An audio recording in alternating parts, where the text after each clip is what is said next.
Assalamualaikum warahmatullahi wabarakatuh.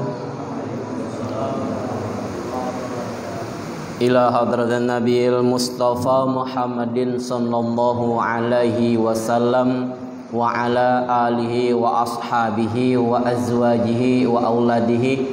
Summal Fatihah ila arwahi jami'il awliya wasyuhada wassalihin wal ulama'il amilin. Summal Fatihah ila arwahi abaina wa ummahatina wa ajdadina wa jaddatina wal jami'il mu'minina wal mu'minat wal muslimina wal muslimat syai'un lillahi lahumul Fatihah. A'udzu billahi minasy syaithanir rajim. Bismillahirrahmanirrahim. Alhamdulillahi rabbil alamin. Arrahmanir rahim. Maliki yaumiddin. Iyyaka na'budu wa iyyaka nasta'in. Ihdinas siratal mustaqim. Siratal ladzina an'amta 'alaihim ghairil maghdubi 'alaihim waladdallin. Amin. Bismillahirrahmanirrahim. Alhamdulillahi rabbil alamin. Allahumma salli wa sallim ala sayyidina wa maulana Muhammadin wa ala alihi wa sahbihi ajma'in. Subhanaka la ilma lana illa ma 'allamtana innaka antal alimul hakim. Wala haula wala quwwata illa billahil aliyyil azim. Rabbis shrah li sadri wa yassir li amri wahlul 'uqdatam min lisani yafqahu qawli. Allahumma faqihni fid din wa 'allimni ta'wil. Qala al-musannif Abu Hamid Muhammad bin Muhammad Al-Ghazali rahimahullahu ta'ala wa nafa'ana bihi wa bi ulumihi fid dharaini amin. Amma ba'du, para jamaah salat fardhu maghrib rahimakumullah. Bersyukur kita kepada Allah Subhanahu wa ta'ala. Kita masih diberi oleh Allah ta'ala nikmat sehat, nikmat umur, nikmat kesempatan. Pada malam hari ini kembali kita dikumpulkan oleh Allah Subhanahu wa ta'ala pada waktu dan tempat yang penuh dengan keberkahan ini. Harapan kita di tahun 2023 ini, dan alhamdulillah malam ini kan yang pertama pertemuan kita di tahun 2023. Semoga Allah Subhanahu wa ta'ala senantiasa memberikan hidayah kepada kita, memberikan taufik kepada kita, memberikan inayah sehingga kita bisa istiqomah dalam melaksanakan ibadah kepada Allah Subhanahu wa ta'ala. Amin ya rabbal alamin. Kemudian salawat dan salam selalu tercurah keharibaan baginda Nabi kita Muhammad sallallahu alaihi wasallam, begitu juga kepada seluruh keluarga, sahabat, zuriat dan pengikut beliau ila yaumil kiamah. Para jamaah rahimakumullah, kajian kita malam hari ini ma'rifah kepada Allah Subhanahu wa ta'ala, yaitu mengenal nama Allah Subhanahu wa ta'ala Al-Qahhar. Al-Qahhar. Al-Qahhar adalah nama Allah Subhanahu wa ta'ala yang ke-16. Ini urutannya. Di dalam Al-Quran ada beberapa kali Allah Subhanahu wa ta'ala menyebut namanya Al-Qahhar ini. Di antaranya firman Allah dalam surah Shad ayat 65. Qul innama ana munzirun wa ma min ilahin illallahul wahidul qahhar.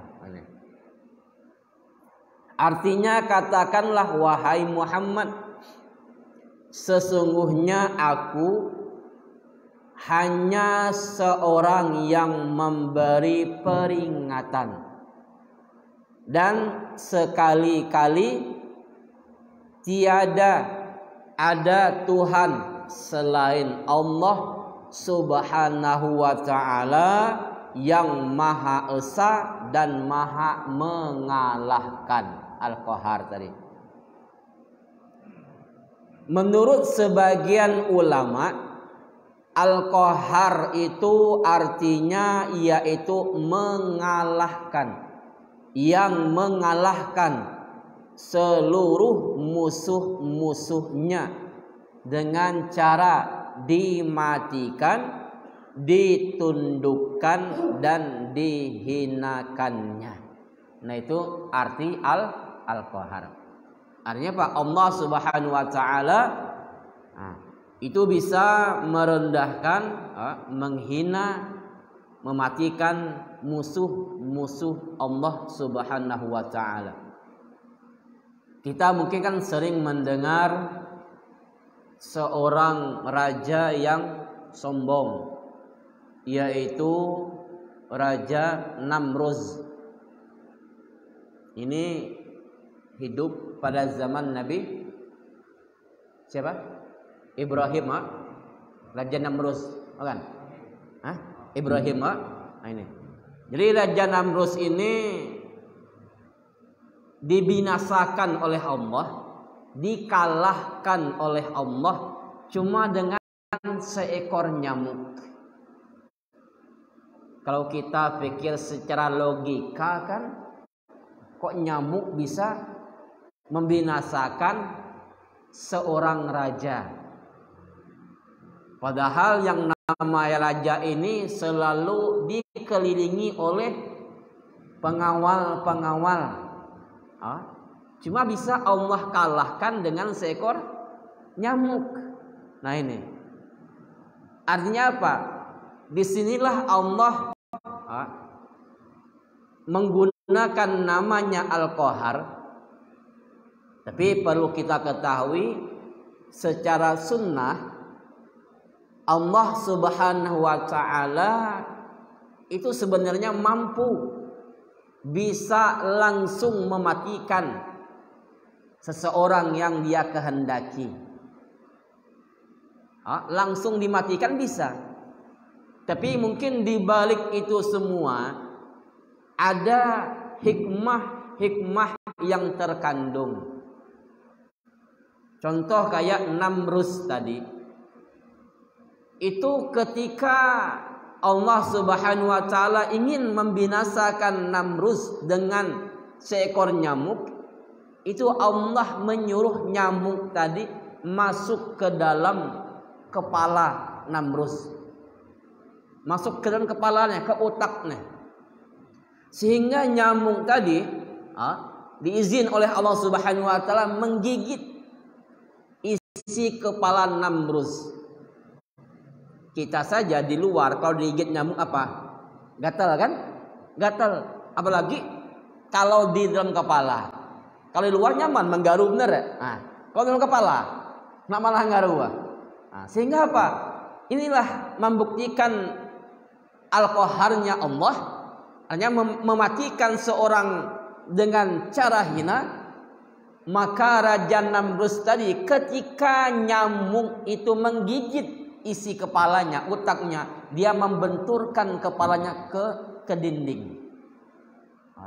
Ketika rasa sakit itu menimpa, dia benturkan kepalanya ke tembok, ke dinding. Jadi akhirnya apa? Raja Namruz itu mati bukan karena nyamuknya, tapi karena sakit ketika dia benturkan kepalanya ke dinding tadi. Nah kita lah kan mandi pentong kepala. Bener ya? Lah tiap hari mentong mati. Cuma sebabnya digigit oleh nyamuk tadi. Nah ini Allah menghinakan Namrus. Padahal jika Allah ingin langsung mematikannya bisa. Tapi Allah kirim nyamuk. Allah kirim nyamuk. Agar apa? Agar Namrud bisa merasakan dahsyatnya penderitaan ketika meninggal dunia. Raja Fir'aun, seorang raja, bahkan Fir'aun kan berani mengaku jadi Tuhan. Nah, ini kan Allah hinakan, Allah binasakan dengan tenggelam di laut. Nah, inilah cara Allah menghina, merendahkan, menunduk musuh-musuhnya. Maka kita jangan sampai menjadi musuh Allah. Siapapun yang menjadi musuh Allah, jelas tidak akan pernah menang. Benar ya? Tidak akan pernah menang. Siapapun yang musuh Allah. Artinya apa? Memusuh Allah ini orang-orang yang menentang undang-undang Allah. Orang yang melawan peraturan-peraturan Allah. Orang yang melanggar hukum-hukum Allah, itu artinya musuh-musuh Allah. Kita pun bisa jadi musuh Allah, cuma na'udzubillah min zalik. Nah kapan? Ya ketika kita berani menentang perintah Allah. Nah, ini berarti kita sudah menjadi musuhnya Allah Subhanahu wa ta'ala. Seperti yang kita sering dengar berita kan, bagaimana perlawanan rakyat Palestina terhadap siapa? Israel. Zionis Israel. Nah, secara hukum Zionis Israel itu juga musuh Allah. Kenapa sebabnya? Karena mereka mengganggu orang-orang yang beriman kepada Allah, yaitu rakyat Palestina. Mereka ingin menguasai masjid Baitul Maqdis. Nah, di situ kan dalamnya dikuasai oleh orang Islam, di luarnya dikuasai oleh orang-orang Yahudi, Kristen. Ini. Padahal Allah bisa langsung membinasakan orang-orang Israel itu, bisa langsung dimatikan semuanya bisa. Tapi kenapa Allah tidak melakukan hal itu? Nah disinilah kesunahan itu berjalan. Artinya apa? Ketika orang-orang Zionis Israel memerangi, melawan orang-orang Muslim Palestina, maka berdiri tegak mujahid Palestina untuk membela agama mereka. Sehingga ketika mujahid ini memerangi orang-orang Israel, ada di antara mereka yang gugur, terbunuh, maka mereka menjadi syuhada. Ini cara Allah. Cara Allah untuk memberikan pahala kepada orang-orang yang membela agama Allah Subhanahu wa ta'ala. Tapi ingat, satu saat pasti Israel itu akan dimusnahkan oleh Allah Subhanahu wa ta'ala. Tunggu masanya lagi. Kalau langsung mati, berarti rakyat Palestina tidak ada perlawanan, sehingga apa? Mereka mungkin tidak ada sikap siap, tidak ada rasa selalu waspada. Kenapa? Karena musuh mereka langsung Allah matikan. Inilah kesunahan yang berjalan, yang berlaku. Jadi dengan nama Al-Qahar, itu Allah bisa membinasakan siapapun yang Dia kehendaki, bisa mengalahkan orang-orang yang memusuhi Allah Subhanahu wa ta'ala. Menurut sebagian ulama, Al-Qahar artinya yang mengalahkan seluruh musuh-musuh Allah dengan cara dimatikannya, ditundukkannya, dan dihinakannya. Al-Qahar adalah salah satu nama Allah yang sifatnya jalaliyah, artinya kebesaran, yang menggetarkan. Artinya apa? Ketika orang-orang yang sudah beriman dengan nama Allah Al-Qahar, nah, ketika mereka mendengar nama Allah Al-Qahar, timbullah di hati mereka ini rasa takut, rasa khawatir, karena Allah bisa menggetarkan hati-hati mereka. Maksudnya apa? Apabila mendengar nama Allah Al-Qahar, semestinya kita merasa gemetar dan takut. Karena di situ ada powernya Allah, di situ ada kegagahannya Allah dengan nama Al-Qahar tadi. Tapi perlu kita ingat, Allah selain Al-Qahar, dia juga lembut, latif kan? Ini. Artinya apa? Kalau kita cuma mendengar nama Al-Qahar, nah kita rasa takut, tidak ada rasa harapnya kita. Makanya nanti diimbangi dengan sifat nama Allah yang lembut-lembut kan? Di sini nama Allah kebesarannya Al-Qahar. Karena Allah Subhanahu wa taala dengan nama Al-Qahar tersebut mampu mengalahkan siapa saja yang dimusuhinya. Al-Imam Al-Ghazali menjelaskan siapakah musuh-musuh Allah itu. Siapa saja yang masuk dalam kelompok atau kategori musuh Allah, agar kita bisa menghindar. Pertama, iblis. Jelaskan, iblis. Yang kedua, orang-orang kafir yang tidak beriman kepada Allah Subhanahu wa taala. Yang ketiga, musuh Allah sebagian dari orang-orang yang beriman. Sebagian orang-orang yang beriman, yaitu yang melakukan dosa-dosa tertentu. Bila kita melakukan dosa ini, Allah menyatakan perang kepada kita. Makanya nanti akan beliau jelaskan dosa apa yang termasuk kategori dosa yang bila dilakukan Allah menyatakan perang dengan kita. Berarti kita sudah menjadi musuhnya Allah kalau Allah sudah memerangi kita. Jadi ketiga kata beliau, sebagian orang yang beriman yang melakukan dosa-dosa tertentu. Hanya Pak, tidak semua dosa. Tidak semua dosa. Ada dosa yang kalau dilakukan, kita termasuk musuh Allah. Nanti akan beliau jelaskan siapa itu.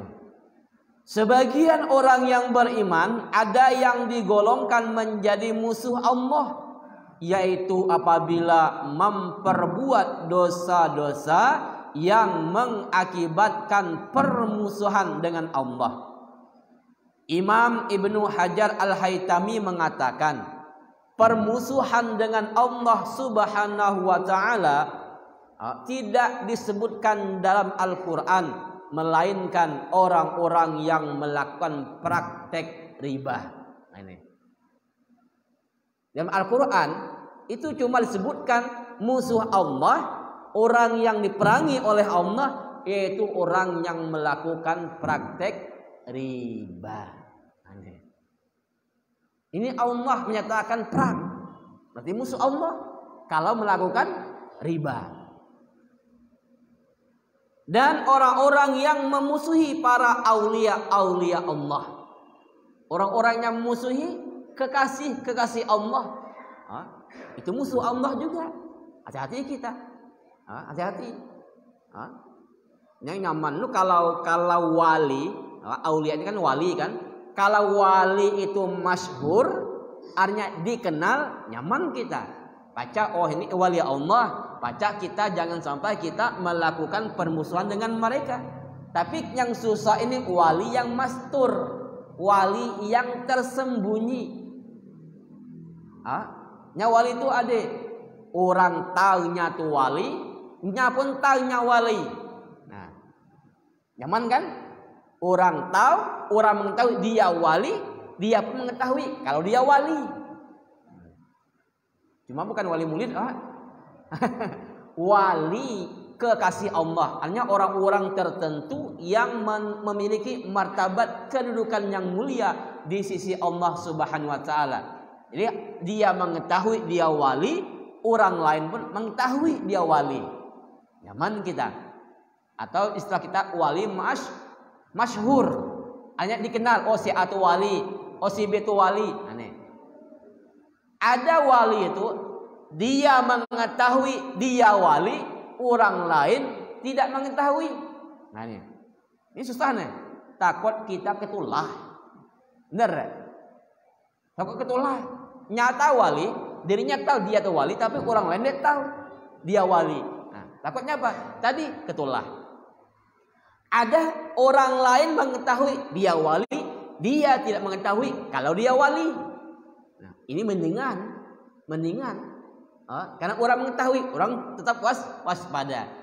Yang keempat, dia tidak mengetahui dia itu wali, orang lain pun tidak mengetahui dia wali, cuma Allah yang mengetahui. Ini susah.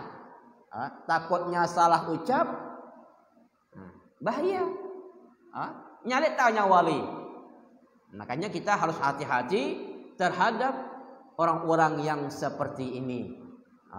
Ini biasanya Pak, wali mastur. Seperti yang sering kita dengar di Jawa tuh ada namanya Habib Syekhon.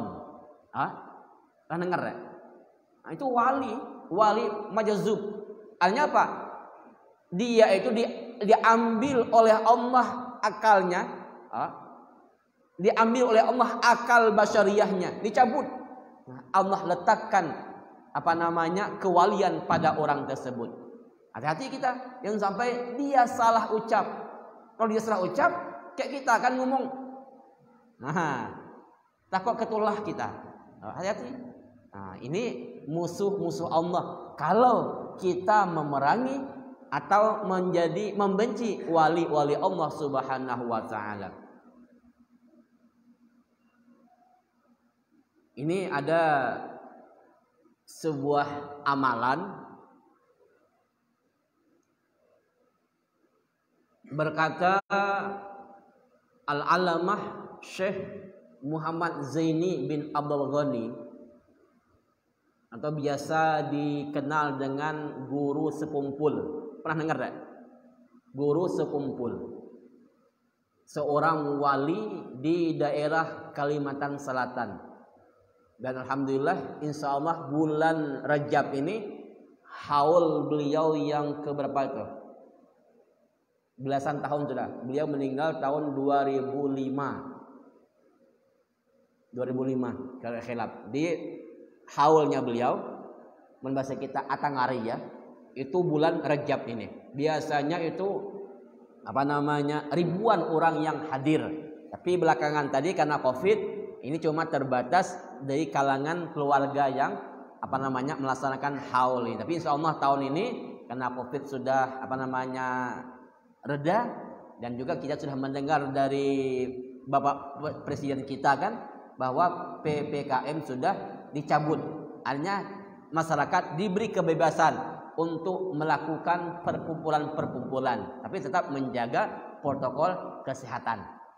Insyaallah tahun ini, mudah-mudahan kedepannya kalau kita sehat ada rezeki, kita ingin hadir juga haul beliau. Mungkin kalau punya HP ini silakan download Guru Sekumpul. Itu Masya Allah lah, petuah-petuah dari beliau. Nah, beliau termasuk wali Allah Subhanahu wa taala, dan beliau itu masih keturunan pengarang kitab Sebilal Muhtadin Maulana Syekh Muhammad Arsad Al-Banjari. Ini Subhanahu wa taala. Insyaallah nanti kalau kita kisahkan di antara kewalian beliau itu luar biasa. Luar biasa. Beliau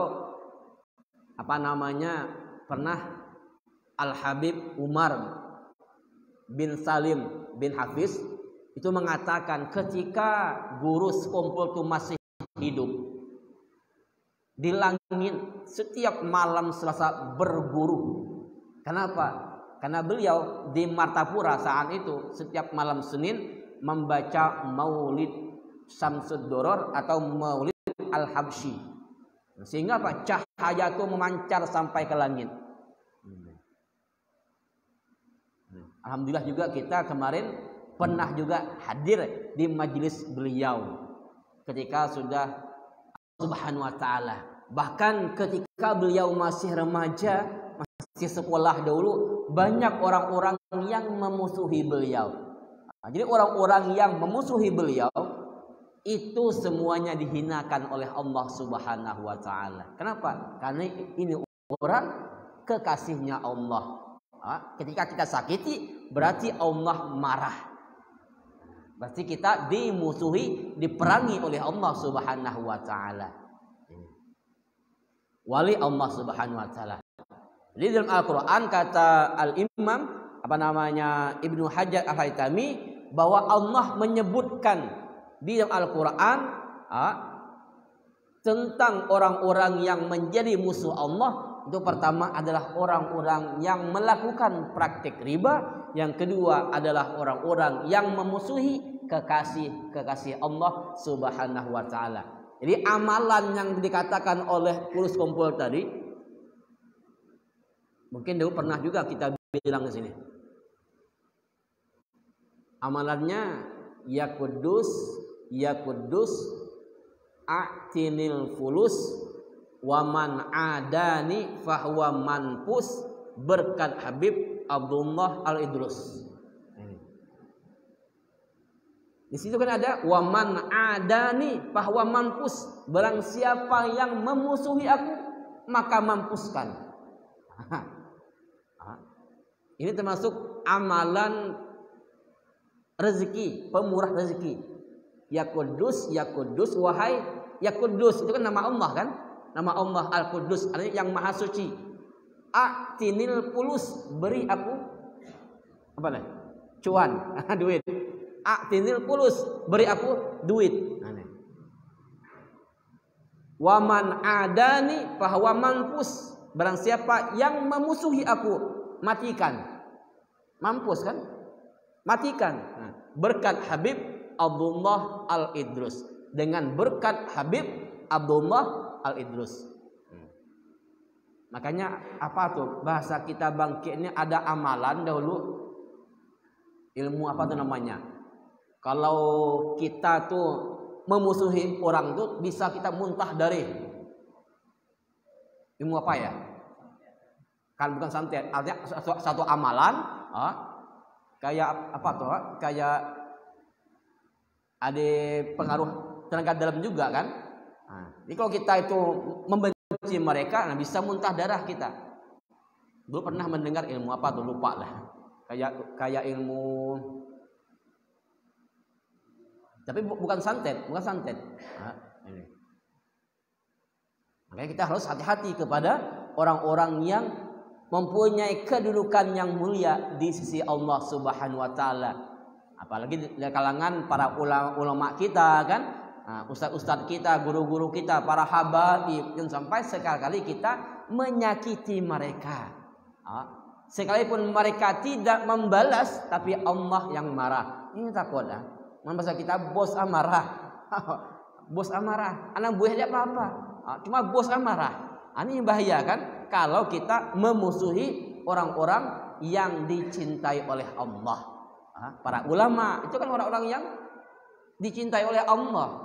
Karena mereka menjadi pewaris para nabi-nabi, pewaris Rasul.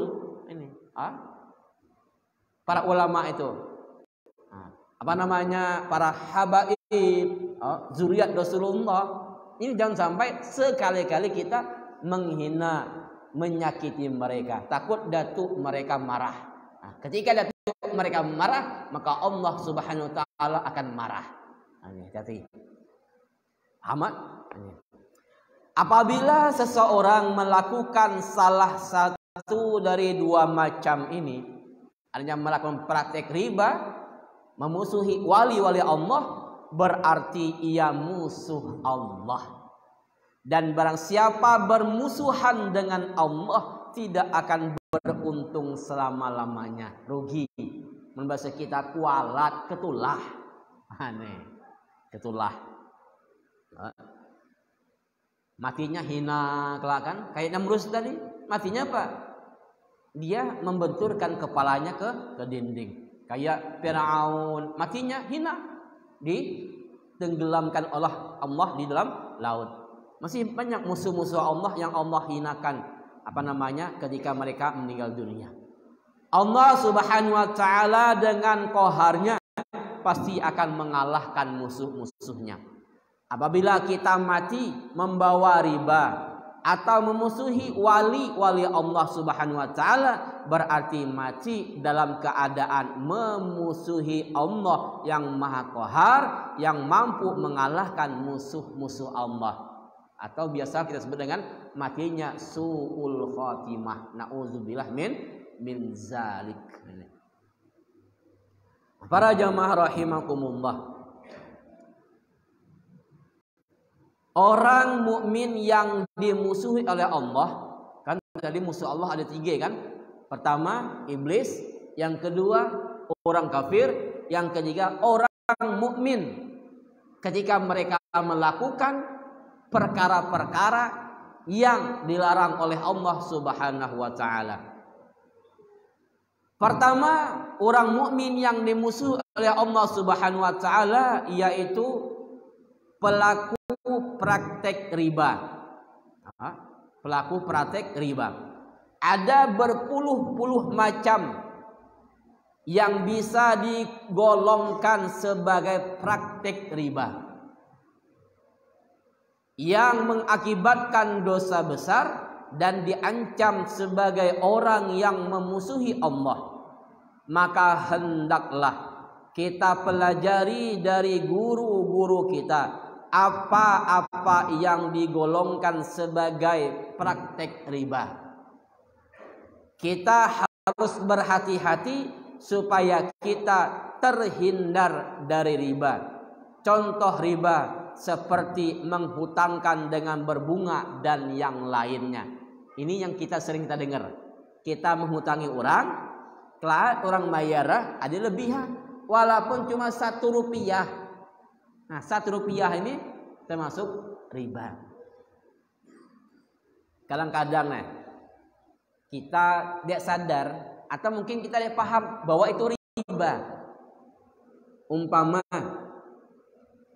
si A berhutang dengan si B sebesar 1 juta. Sebesar 1 juta. Berhutang. A berhutang dengan si B. Diberi oleh si B 1 juta dengan A. Tidak ada kisah boy konak mereka berhutang 1 juta.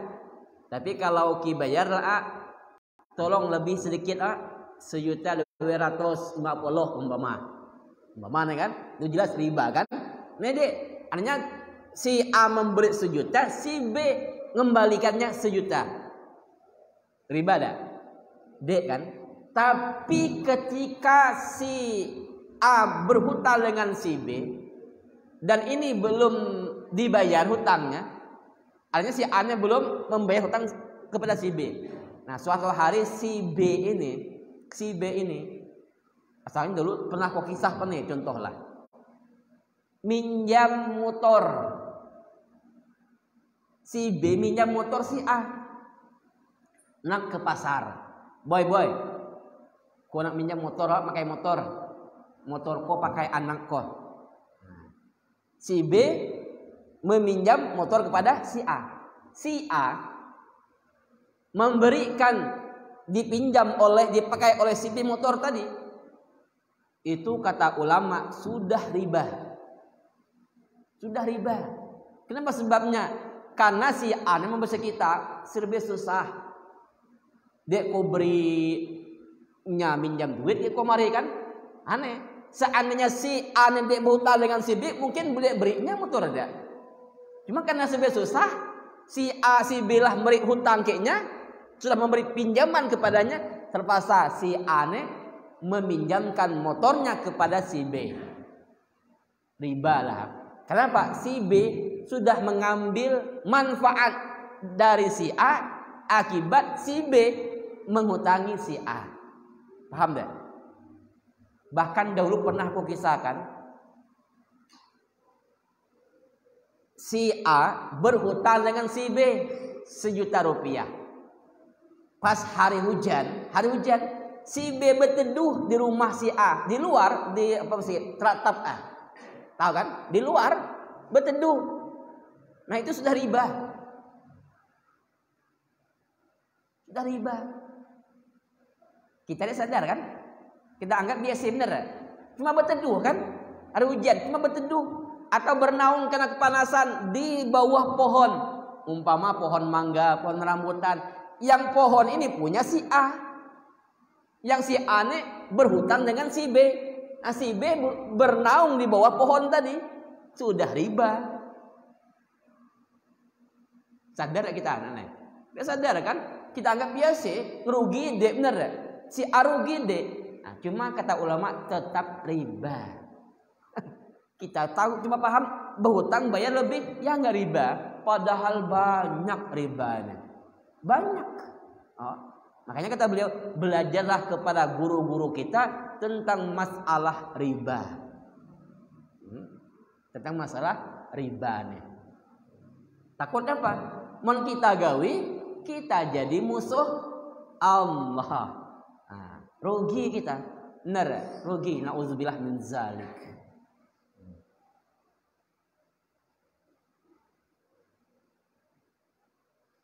Para ulama menjelaskan bahwa riba itu ada beberapa macam. Ada namanya riba fadli. Riba fadli, yaitu kegiatan transaksi jual beli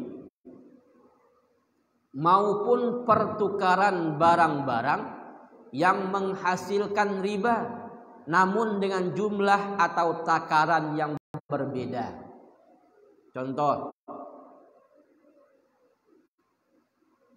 penukaran uang 100.000 dengan pecahan 2.000. Nah, ini biasanya kita yang sering nih ketika menjelang hari raya. Benar ya? Untuk apa bahasa kita? Ini si amplop udah budak ya. Kita tukar ke bank, kita duit kita 100.000. Tahu di bank nih, tukar tetap jumlah sama deh. Apa beda? Biasanya sesama kita kan, kayak orang tokoh mama kan, mang, kau nak tukar duit. Karena biasanya bila hari rayanya banyak keponakan datang ke rumah. Karena kita apa? Waktu biasa beri ampau kan, beri amplop ya. Bila datang beri budak raya ke rumah kita kan. Nah, maka budaknya kalau kita membahas kita bagai diitakan, dibiasakan, tiap tahun ke rumah kita.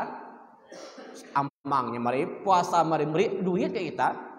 Tahun adepnya datang mulinya. Kenapa? Nggak tahu kan, dia saya beri duit, beri amplop.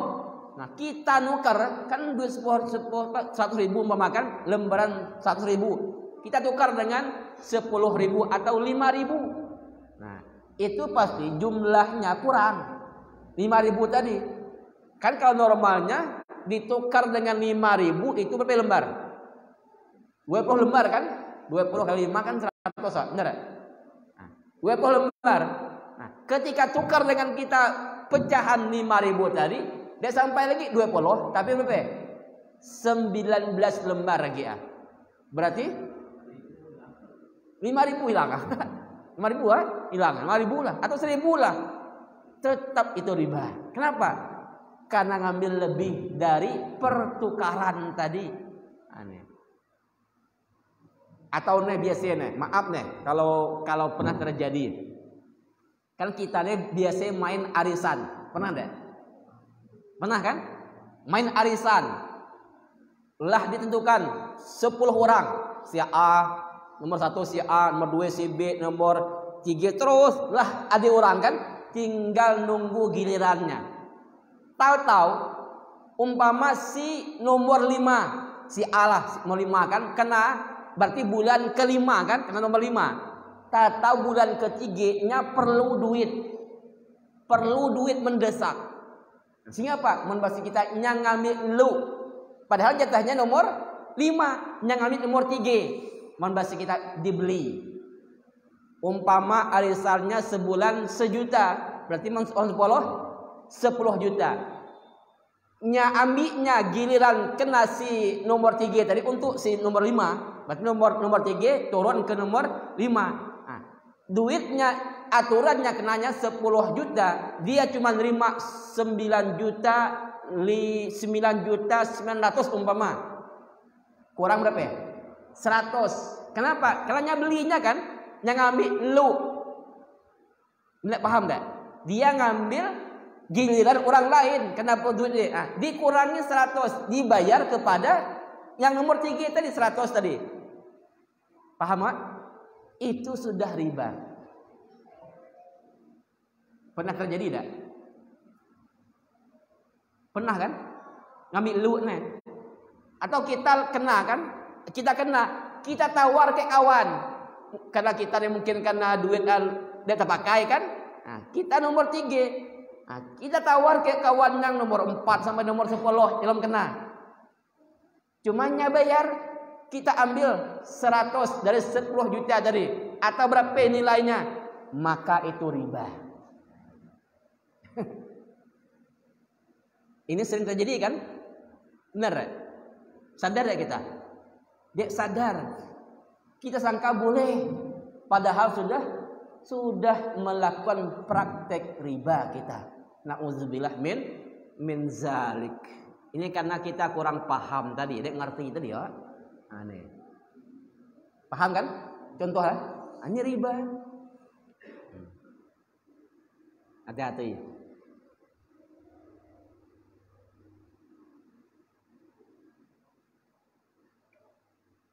Itu namanya riba fadli. Riba fadli. Kemudian ada namanya riba yad, yaitu hasil transaksi jual beli. Nah, biasanya yang sering terjadinya jual beli ya, transaksi seperti ini. Masalah duit biasanya banyak kan? Masalah duit atau pinjam meminjam, tukar menukar. Riba yad yaitu hasil transaksi jual beli dan juga menukarkan barang yang menghasilkan riba maupun non ribawi. Namun waktu penerimaan serah terima kedua barang tersebut mengalami penundaan. Contoh, riba yad dalam kehidupan sehari-hari yaitu penjualan motor dengan harga 12 juta. Kita mulai motor, bayar 12 juta. Dibayar secara kuntan atau cash. Kalau cash 12. Dan 15 juta melalui kredit. Nah, nih. Paham gak? Kalau cash 12. Kalau kredit 15. Baik pembeli maupun penjual tidak menetapkan berapa nominal yang harus dilunaskan hingga transaksi berakhir. Makanya hati-hati nih. Kan kita nih sekarang ada pengambilan rumah kredit ya kan? Nah, baik itu lewat bank atau langsung kepada apa bahasanya ya? Apa developer. Nah, nih. Makanya sering kita katakan kepada kawan-kawan kita yang ingin ngambil perumahan, motor, kendaraan kredit, itu kan tadi beda kan? Cash dan beda kan? Pasti beda cash dengan kredit dibayarnya. Jadi umpamanya untuk menghindar ribanya, kita beli motor kredit selama 10 bulan umpama, setahun lah. Nah, di total semuanya, umpama kalau tadi kan kalau bayar cash 12, kalau kredit 15, berarti kan 3 juta selisih kan? Nah, jadi untuk menghindar itu akadnya dengan orang yang menjual motor begini. Artinya mereka jelaskan, artinya mohon abang ngambil cash tunai, abang bayar 12 juta. Sama tanahnya lah, perumahan. Kalau abang ngambil secara kredit bayar per bulan totalnya 15. Total 15. Nah, jadi akadnya kita selesai mereka membicarakan menjelaskan kepada kita, kita berakad. Motornya kau beli dengan harga 15 juta. Dibayar secara kredit. Nah, itu caranya. Cara kita nih. Jadi motornya kau beli dengan harga 15 juta dibayar secara kredit. Maunya setahun, maunya terserah kan. Pokoknya berapapun waktunya dibayar secara kredit 15 juta. Itu. Rumah ayalah. Aku beli rumah ini dengan harga umpama 250 juta dibayar secara kredit. Nah, kalau kita ambil cash 200 juta, ambil secara kredit 250 juta. Nah, dibayar sekian sebulan kan? Nah, lah kita dengar, kita pahami apa namanya pembicaraan dari developer atau dari bank. Nah, kita akad sendiri. Kau beli rumah nih dengan harga 250 juta dibayar secara kredit. Insya Allah itu selamat. Terhindar dari riba. Ini hati-hati. Ini namanya riba yad. Kemudian yang ketiga, riba nasi'ah namanya. Riba nasi'ah. Yaitu kelebihan yang didapat dari proses transaksi jual beli dengan jangka waktu tertentu. Adapun transaksi tersebut menggunakan dua jenis barang yang sama, namun terdapat waktu penangguhan dalam pembayarannya. Contoh, riba nasi'ah yaitu penukaran emas 24 karat oleh dua pihak berbeda, si A si B. Saat pihak pertama si A menyerahkan emasnya kepada si B, namun pihak kedua si B mengatakan akan memberikan emas miliknya dalam waktu 1 bulan lagi. Hal ini menjadi riba karena harga emas dapat berubah kapan saja. Bahasa kita di sorong sintak. Contoh orang-orang tua kita dahulu. Kan orang dahulu kan petani kan, nugal. Pernah ada dengar? Nugal. Kan ditebas lahan kan sebelum tanami apa, misal sahang, dulu sahang kan, tugal lu. Nah, tugal. Nah, ketika nak nugal, bibitnya dide. Kita nih bibit dide. Sehingga apa? Minta ke tetangga sebelah berhutang. Nah, berhutang. Utang bibit, utang benih. Mayarnya ketikalah panenlah berhutang bibit. Umpama dahulu kan pakai apa? Kaleng minyak tuh kan? Nah, sekali minyak umpama nih. Atau kita kilo lah. Timbang umpama 10 kilo. Nah, ambil lu bibitnya kan 10 kilo. Apapun jenis bibitnya. Mayar tahun adabnya lah benih tadi padi dia hasil masuk ke rumah baru bayar 10 kilo. Nah, itu riba. Nang apa? Nang mau kita nak tukar seperti itu, kita bawa benih kita nih, benih apalah 10 kilo. Nah, bawa ke rumah orang tadi, boy, tukar benih boy, benih kualitas kurang bagus, benih kini kualitas bagus boy, besar tangkaya 10 kilo. Nah, nyatakan 10 kilo, nya serah ke kita, punya kita serah ke nya, ya nang. Bahkan kita dulu ada istilah berhutang atau nyambut beras.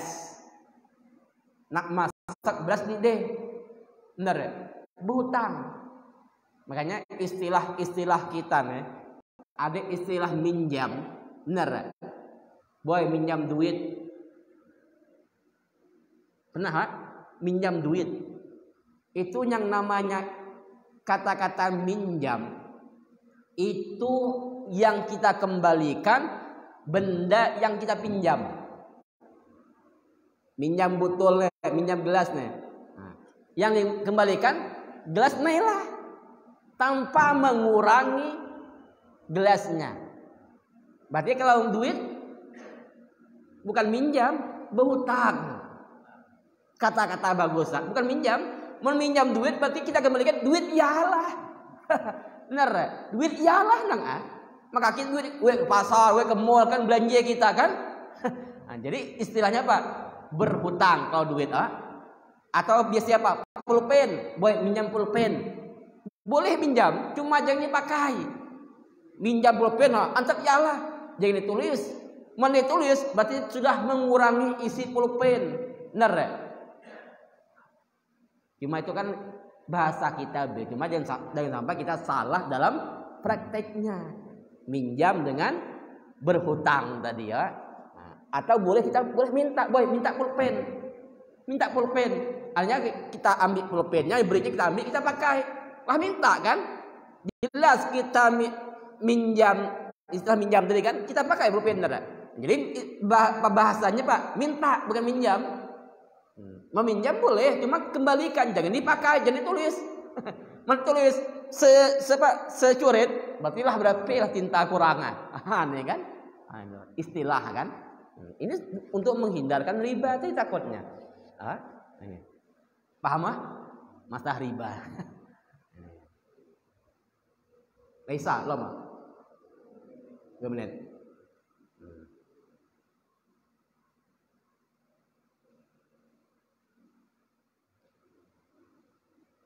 Kemudian yang keempat riba qardun, yaitu tambahan nilai yang dihasilkan akibat dilakukannya pengembalian pokok hutang dengan beberapa persyaratan dari pemberi hutang. Ini yang bisa kita lakukan. Qardun namanya, hutang duit 10.000 bayar 11.000. Kemudian riba jahiliyah, yaitu tambahan atau kelebihan jumlah pelunasan hutang yang telah melebihi pokok pinjaman.